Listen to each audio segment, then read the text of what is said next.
the guy who shouldn't go into urology. Yes. Yes, tea? Tea, Vicar? That'd be lovely. Now, Peter, it's lovely to have you here. Ladies and gentlemen, I'm Iain Beardsell. I'm an emergency physician from a country in northwest Europe called England. It's very nice to be here. Now, I'm not going to patronise you all with some long monologue at the start of this.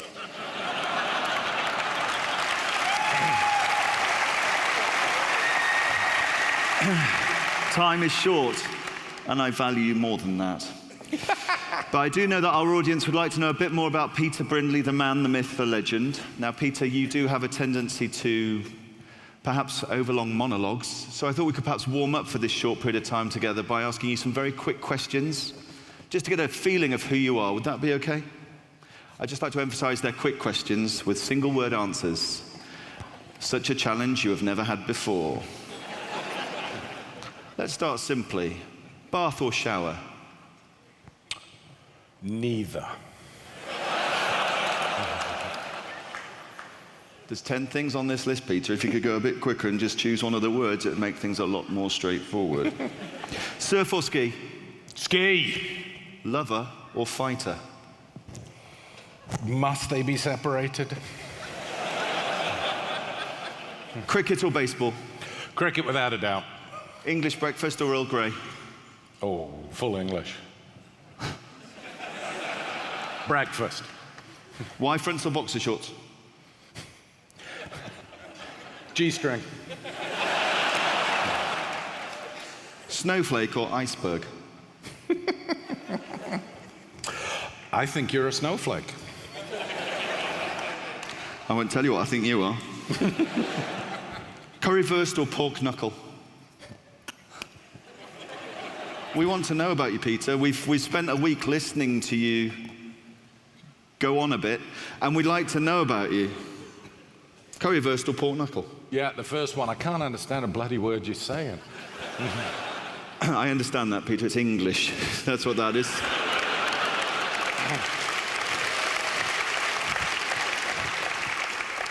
Ketamine or propofol? Oh, God. Propofol. And the last one of these quickfire questions. Me or you? You.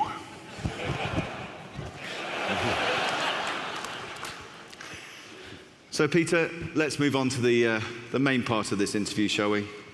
You'll have noticed the walk-on music, Everything I Do for you. I chose it for two reasons. The first was, I think we can prove that an emergency doctor and an ITU specialist can have a civil conversation. We could even disagree, but we could still be kind. And at the middle of this, of course, is our patient. Everything we do for them. You'd agree? I'm sorry, Ian, we've got no beds. The second thing...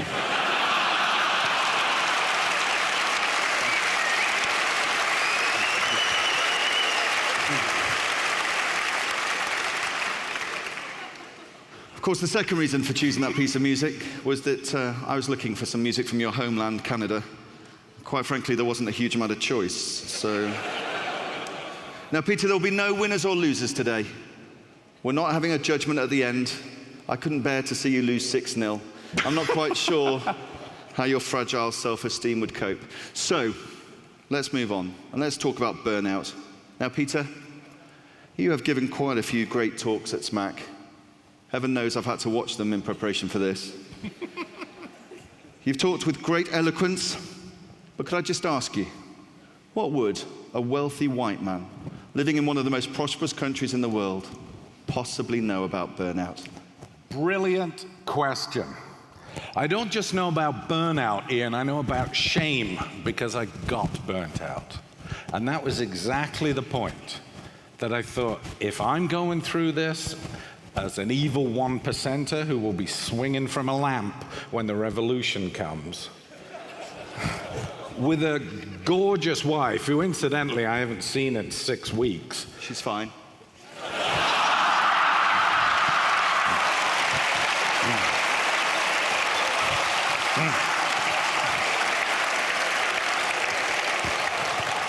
Well, listen, Ian, right now I don't care. I've been away so long I could shampoo a buffalo right now. But my bigger point Accept and raise, mate. I shouldn't know a thing about burnout, but I do. And therefore, if I felt it, others feel it. You know what? I'll go beyond that. I was almost certainly depressed. This proselytizing atheist had a crisis of faith because he couldn't see the point. And if I'm going to be incredibly honest, because I feel we've had brilliant talks, but everyone keeps saying you probably know somebody who thought about hurting themselves. I didn't get that far, but I was riding my bike home from work pretty much every day thinking, how would you do it? How would I do it? How would it be done? Bit of fentanyl, bit of rock. And instead of that making me feel worse, there was actually a sort of male sense of, I could take care of this if I really had to. Now, if I can go further on the burnout, you cut me off, mate, but they'll hate you for it. Liz talked about, burnout being like asthma. We diagnose it and then we don't treat it. What I needed was actually not puffers, but a different environment, cleaner air. And I really do have a fat face, don't I? I've done this now. I've done this now with every session. Have you got a microphone for an overweight guy? Yeah. Anyone? No? This, by the way... Sorry, Peter, you were saying something incredibly serious, and I think, let's be honest, pretty valuable. Okay. Go for it. This is not going to be the first time today I grab a big black penis. Leave me alone. I can't even remember where I was. So I was going through all of those things, and what I needed was a change of scenery, clean air, and to get away from exacerbators. And this is going to sound very corny, but this is the clean air. What I needed as a doctor was a chance to be creative, to get away from having to just accept dogma, which is exactly why I volunteered to do these attacking people, because I'm a kind of fight me, love me kind of person, and a chance to be creative and a chance to be part of a community. And so as sappy as this sounds, there are people out here knocking SMACC, but for me, SMACC is oxygen. SMACC's a chance to be creative, and it's been not the sole reason, but it's been a large part of how this apostate has actually been able to find a bit of meaning.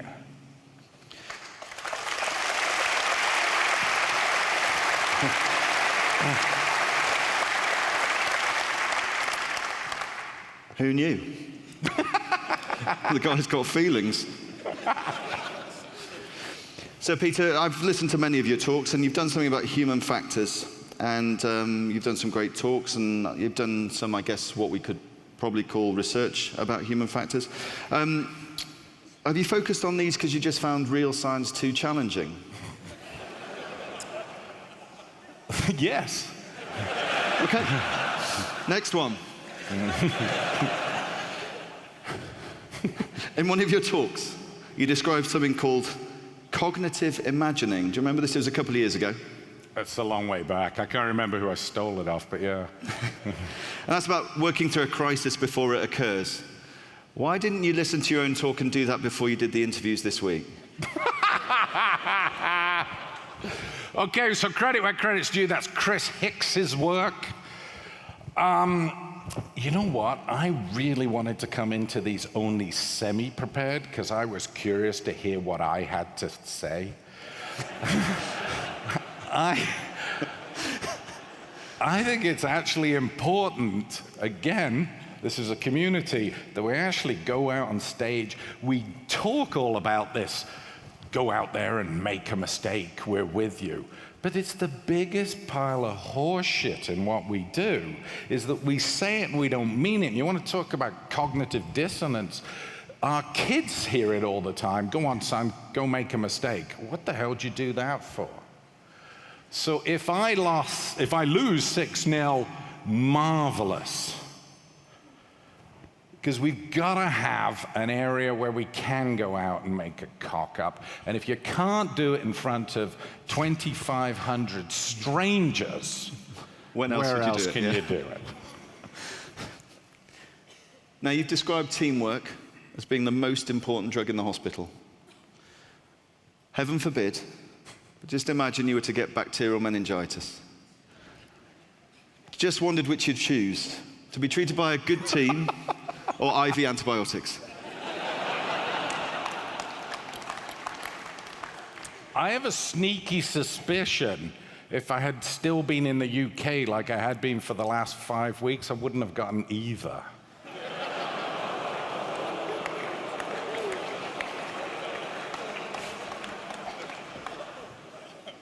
Moving on. It's not all my fault.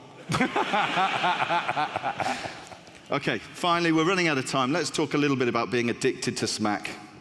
Here we are sitting on this stage, and SMACC's been accused of being style over substance. Your talks are packed full of jokes. Yep. And for a man of your age, you've done really well to download some funny images off the internet. We've had people with burning cars, winching in from the ceiling. I hear some guy even last year sang and rapped a debate. I mean, it's ridiculous. I don't think that's ever been described as singing, if we're actually accurate. Hasn't this gone too far? Isn't it time to get back to it being a real medical conference? It is a real medical conference. It doesn't mean that all medical conferences have to be the same. And this might not be the model other people want. I'll tell you why I did what I did to try and answer that question. I wanted us to have the courage and the creativity to go after the totems. In other words, to go after this sort of cartoon villain scientist who comes up and gives a fig jam presentation that basically gets distilled down to everybody else is full of crap, I have all the answers. To an echo chamber social media, to simple answers to complex problems such as lower and middle income countries, et cetera, with each of the talks that were given. There's a couple of things I learned. First of all, those cartoon villains don't exist. And you may have had a terrific time doing background research on me, but I found it incredibly difficult because the deeper I went, the more rounded and caring and compassionate these people actually were. I wanted to poke them a little bit because that might be my USP, my unique selling point, the thing I can do. There's a dozen things I can't do, but I can do that. And so I think you come to SMACC to find your USP, whether you're an audience member, whether you're a elderly, internet challenged individual, or whether you are possibly the worst interviewer that I've ever met.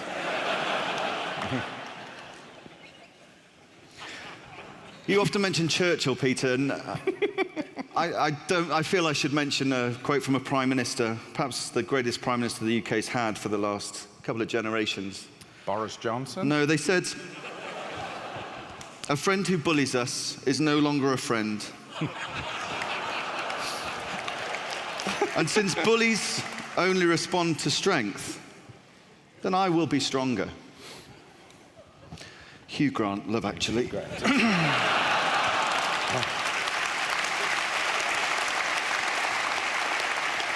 Peter, we're coming to the end of our time. We need to run to time. There's important things to get to this afternoon. But I really do want to give you the last word and genuinely, sincerely want to let you have the last say. What is the thing, this thing you've done this week, which is hugely challenging? You've been challenged by people on social media and in person. You've taken some feedback, let's call it that. What are the things you've learned from this process that you've been through? What's the one thing you hope that this crowd of crazy cats have learned from you? You haven't learned anything from me because I've learned it from others and passed it along. The most important thing in life is to find meaning, and the most important thing to display is not wealth, arrogance, tweets, Facebook friends, or Kardashian indices. It's gratitude. And it's the only route, I think, to happiness and contentment.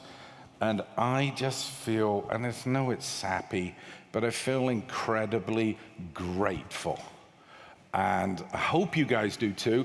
But if you don't, please reach out, because everyone wants you to feel that way, even though you might not realize it. And I didn't realize it for a long time. I thought life was a scrap for far too long. I'm going home post-sabbatical tonight, and I want to see if my chapter 2 can be a lot more grateful. And so that's the word I would like to leave. Ladies and gentlemen, Peter Brindley.